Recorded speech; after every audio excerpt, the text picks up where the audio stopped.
خالد انصاری صاحب انڈیا سے، میرا سوال یہ ہے کہ اگر باپ 60 سال کا ہو اور ماں کا 2 سال پہلے انتقال ہو جائے اور اب باپ دوسری شادی کرنا چاہتا ہے، لیکن باپ کی شادی کرنے سے گھر کا ماحول خراب ہو رہا ہے، تو اس صورت میں بچوں کو کیا کرنا چاہیے؟ بچوں کو چترول لگنے چاہیے باپ کی طرف سے۔ گھر کا ماحول خراب اس لیے ہو رہا ہے کہ بچے باپ کی شادی کو ایکسیپٹ نہیں کر رہے، تو یہ ماحول خراب کرنے کے ذمہ دار بچے ہیں۔ یہ ایسا ہی ہے جیسے بچے گھر میں گند پھیلا رہے ہوں، کچرا پھیلا رہے ہوں اور کہیں کہ جو ہے نا گھر کا ماحول خراب ہو رہا ہے، تو بھئی خراب کر کون رہا ہے؟ گھر بچے رہے ہیں نا، وہ باپ کی شادی برداشت نہیں کر رہے، جو اس کا جائز حق ہے، تو کچرا پھیلانے کا ذمہ دار تو بچوں کو کہا جائے گا نا۔ تو کیوں گھر کا ماحول خراب ہو رہا ہے؟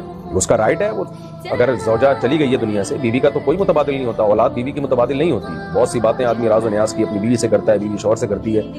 میں نے دیکھا ہے بہت لوگ جن کی مائیں، یعنی بچے جن کی مائیں مر گئیں، انہوں نے اپنے باپ کو شادی نہیں کرنے دی، جس کی وجہ سے وہ ڈپریشن میں گیا اور وہ بھی 2 سال کے بعد اس کا بھی جنازہ دیکھا پھر۔ ایک صاحب میرے پاس روتے ہوئے آئے، کہتے ہیں کاش میں اپنے باپ کو شادی کرنے دیتا تو سکون سے شاید وہ اور زیادہ کچھ ٹائم دنیا میں گزار لیتا، لیکن نہیں کرنے دیتے بچے۔ اور بعض تو ایسے کمینے ہوتے ہیں، ایسے بغیرت ہوتے ہیں کہ اس لیے نہیں کرنے دیتے کہ جائیداد میں 8واں حصہ بیوہ کے پاس نہ چلا جائے ابا کے مرنے کے بعد۔ ایسے لچڑ قسم کے لوگ ہیں، تو اس لیے گھر کا ماحول خراب ہو رہا ہے، ہونے دیں۔ باپ کو چاہیے وہ باپ بن کے دکھائے، بولے جو میری شادی میں رکاوٹ بنے گا نا، میں سب کو ٹھڈا مار کے گھر سے باہر نکالوں گا۔ الو کے پٹھو، یہ گھر میں نے بنایا ہے، تم کمبختوں کو میں نے پال پوس کے جوان کیا ہے، تم میرا باپ بننے کی۔ اصل میں باپ بھی آج کل باپ نہیں ہے نا، وہ بھی تو اولاد کے ہاتھوں غلام بنا ہوا ہوتا ہے۔ شروع سے ہی باپ بن کے رہو بھائی، ان کو بولو میں شادی کروں گا، میری بیوی یہاں میرے ساتھ رہے گی، تمہیں قبول ہے ٹھیک ہے، نہیں ہے تو یہاں سے دفع ہو جاؤ یہاں سے۔ باپ کو چاہیے باپ بنے، وہ بھی غلام بن کے نہ رہے اولادوں کے ساتھ میں، کیونکہ ان اولادوں نے پھر ٹینشن بہرحال دینی ہے اگر آپ باپ نہیں بن کے رہو گے۔ اور باپ کو تو چاہیے کہ وہ بولے میں 4 شادیاں کروں گا، تمہاری ایسی کی تیسی،